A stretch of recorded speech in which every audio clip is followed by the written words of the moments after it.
अस्सलाम वालेकुम।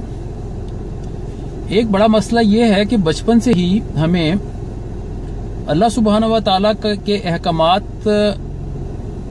बताए जाने की बजाय, यानी बताए तो अल्लाह के अहकामात जा रहे होते हैं, लेकिन बजाय इसके कि हमें यह बताया जाए कि यह अल्लाह का हुक्म है, आप अल्लाह की खुशनुदी के लिए ऐसा करो, या अल्लाह सुब्हानहू व तआला की सजा से बचने के लिए ऐसा ना करो। हम अपने बच्चों को मुख्तलिफ इंसानों के नाम से जो है ना गाइड करने की कोशिश करते रहते हैं। मिसाल के तौर पे, नमाज पढ़ लो वरना अब्बा नाराज होंगे, सर पे दुपट्टा ओढ़ लो, तुम्हारे नाना को अच्छा नहीं लगता वो आ रहे हैं, आज रात जल्दी आ जाना, तुम्हारे चचा आ रहे हैं, वो क्या कहेंगे, इतना ऊंची म्यूजिक मत बजाओ, आसपास के लोग क्या सोचेंगे, तुम रोजे नहीं रख रहे लेकिन किसी को पता ना चलने देना, दिन में किसी के सामने कुछ मत खाना, तुम्हारे मामू क्या कहेंगे, so on and so forth. Through out यही बताया जाता है। उसका नतीजा ये होता है कि जब इंसान देखता है ना कि उसकी जिंदगी से उन रिश्तेदारों का इन्फ्लुएंस निकल रहा है, तो फिर वो जो पाबंदियां उसने अपनी जिंदगी में लागू की होती हैं ना, आहिस्ता आहिस्ता उनको वो छोड़ना शुरू कर देता है। जैसे जैसे वो बच्चा जवान होता है, बड़ा होता है, अब वो देखता है कि ठीक है अब तो नाना मुझे नहीं देख रहे, तो लिहाजा जो मैं काम करता था, मतलब नमाज पढ़ता था, अब उसमें मैं ढीला हो सकता हूँ, अब तो अब्बा नहीं मुझे कुछ कह सकते, तो लिहाजा अब मैं सिगरेट पीना शुरू कर सकता हूँ। आहिस्ता आहिस्ता मैंने देखा है कि जब लोग जवान होते हैं ना, वो उस जो उनका एक ज़ाब्ता अखलाक बना होता है ना, उसमें से बाहर आना शुरू हो जाते हैं।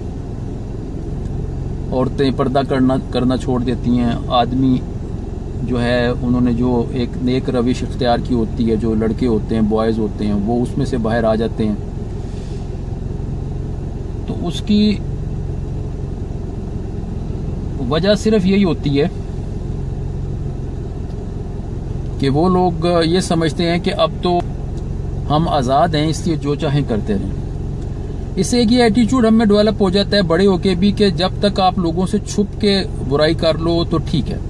जिसने शराब पीनी है वो अरेंज कर लेता है कि छुप छुपा के शराब उस तक पहुंच जाए, तो अगर वो लोगों से छुप के शराब पी रहा है तो ठीक है। जिसने पोर्नोग्राफी देखनी है, फोश फिल्में देखनी है, वो भी इंतजाम कर लेता है कि जिस वक्त मैंने ये गंदा काम करना है, इस वक्त मुझे अगर कोई नहीं देख पा रहा और इससे फारिग होके मैं अपनी वॉच हिस्ट्री डिलीट कर दूंगा, किसी को पता नहीं चलेगा, तब तक ये ठीक है। और इसी तरह फिर दीगर बुराइयां, मुआशरे में जो करप्शन है, बेईमानी है, उस सारे की वजह ये होती है कि हमें ये ट्रेन किया जा रहा होता है कि जी फलां जो बंदा है वो ये कहेगा, इसलिए ये ना करो, फलां जो बंदा है वो इसको अच्छा नहीं समझता, लिहाजा इसको फलां चीज को छोड़ दो। होना ये चाहिए कि हमें ये बताया जाए कि भाई ये अल्लाह सुब्हानहू व तआला के अहकामात हैं। माँ बाप बच्चों को ये बताएं कि भाई हम अगर नहीं भी रहते, हम तुम्हारी जिंदगी से आउट हो जाते हैं, हम फौत हो जाते हैं, या तुम दूर चले जाते हो हमसे, तो उसका ये मतलब नहीं है कि तुम जो अच्छाइयां हम हमारे कहने पे कर रहे थे वो तुम छोड़ दो। बच्चों को शुरू से ही इंसानों को ये बताया जाए कि ये जो फलां काम करना है वो खालिसतन अल्लाह की खुशनुदी के लिए करना है, अल्लाह ने कहा हुआ है इसलिए करना है। और अगर फलां फलां काम नहीं करने और छोड़ने हैं, वो इसलिए नहीं करने क्योंकि अल्लाह सुब्हानहू व तआला ने मना किया हुआ है। अल्लाह को ओबे करोगे तो अल्लाह रिवॉर्ड देगा, डिसओबे करोगे तो उस नाफरमानी की सजा मिलेगी, इताअत का अजर मिलेगा। अगर ये एटीट्यूड डेवलप हो जाए ना, तो फिर इंसान पूरी जिंदगी जो है ना वो बुराई से बच सकता है। लेकिन ये जो तकसीम कर दी जाती है ना बचपन से ही कि जी फलां अच्छाई इस वजह से करनी है, फलां बुराई से इस वजह से बचना है, या ये कि जी फलां जो चीज है, फलां जो गलत काम है वो आप फलां उम्र तक नहीं कर सकते, अभी आप छोटे हो। ये जो वेस्ट से हमें तस्वर मिला हो ना, पीजी का, पेरेंटल गाइडेंस जी, एक फिल्म है उसमें गलाजत है, उसमें गंदगी है, बरहनगी है, फहाशी है, तो वो छोटे और बड़े सब के लिए गलत है। 70 साल के आदमी के लिए भी गलत है, 7 साल के बच्चे के लिए भी गलत है, क्योंकि अल्लाह को जवाब देना पड़ेगा कि हमने ये गुनाह क्यों किया। ये आम रवैया है जी, बच्चे सो जाएंगे तो फिर हम फलां फिल्म देखेंगे, तो उस वक्त हम ये समझते हैं कि बस ठीक है। अब चूंकि बच्चे नहीं हैं तो इस वजह से हम इत्मीनान से ये गलत चीज देख सकते हैं। ये मतलब बहुत ज्यादा जरूरी है कि जिस भी गलत काम से रोका जाए वो इस ख्याल से रोका जाए कि अल्लाह ताला ने हमें रोका हुआ है, और जिस भी अच्छे काम को किया जाए वो इस ख्याल से किया जाए कि ये अल्लाह की हम इताअत कर रहे हैं। एक और ट्रेंड मैंने ये भी देखा है कि जितने अल्लाह ताला के अहकामात हैं, जो फराइज हैं या जो नेक काम है, उनको दुनियावी फवायद के साथ एसोसिएट कर लिया जाता है। अक्सर जगह पे देखने में आते हैं नमाज के जिस्मानी फवायद, नमाज के जनाब ज़हनी फवायद जी, रुकू करने से, सजदा करने से जी जिस्म की फलानी जो हड्डियां होती हैं उनको सुकून मिलता है, उनको सेहत मिलती है। अजीब बात है भाई ये सारा कुछ आपने करना है, आप उसके लिए योगा करो जाके या कहीं और जिम ज्वाइन करो। ये नमाज को इन बातों से मत आप एसोसिएट करो। नमाज सिर्फ इसलिए पढ़ो कि वो अल्लाह का हुक्म है। रोजे के तिब्बी फवायद, ओ भाई ये क्या बात हुई? अगर ना होते तिब्बी फवायद तो क्या आपने नहीं रखना था? इस बात पे फोकस करें कि रोजा जो है अल्लाह का हुक्म है, उसकी हम इताअत कर रहे हैं।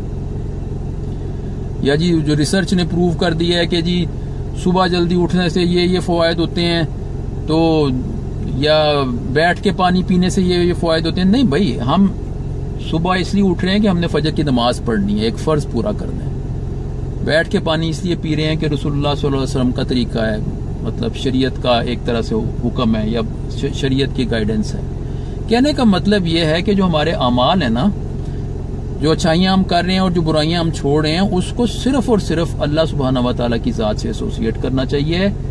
वरना ये होगा कि जब वो फैक्टर्स, वो अवामिल हमारी जिंदगी से हट जाएंगे जिनकी वजह से हमें वो अच्छाई करने को कहा जाता था या वो बुराई छोड़ने को कहा जाता था, जब वो फैक्टर्स हट जाएंगे तो हम आराम से उस बुराई को कर लेंगे, हमारे ज़मीर पे कोई बोझ ही नहीं होगा। लेकिन अगर हम ये जान लेंगे कि ये अल्लाह सुब्हानहू व तआला के अहकामात हैं जिनकी हम इताअत कर रहे हैं, तो फिर हम चाहे अकेले होंगे, छोटे होंगे, बड़े होंगे, बूढ़े होंगे, जो भी जिस भी आलम में हम होंगे, जिस भी कैफियत में हम होंगे, हम फिर खैर की तलाश में ही रहेंगे, फिर हम अच्छाई वाली जिंदगी गुजारेंगे। तो इसलिए बच्चों को शुरू से डे 1 से ये बताना चाहिए, बगैर किसी शख्स का नाम लिए, बगैर किसी रिश्ते का नाम लिए कि ये और फलां काम इसलिए करो कि इससे अल्लाह को हमने राजी करना है, अल्लाह का हुक्म है, हमने अल्लाह को ओबे करना है। और फलां काम इसलिए मत करना कभी भी, चाहे हम आपके पास हों या ना हों, क्योंकि ये अल्लाह सुब्हानहू व तआला ने इन कामों से हमें रोका हुआ है। तो ये एक तब्दीली है जो हमें अपनी सोसाइटी में, अपने घरों में लानी चाहिए। बस ये बात।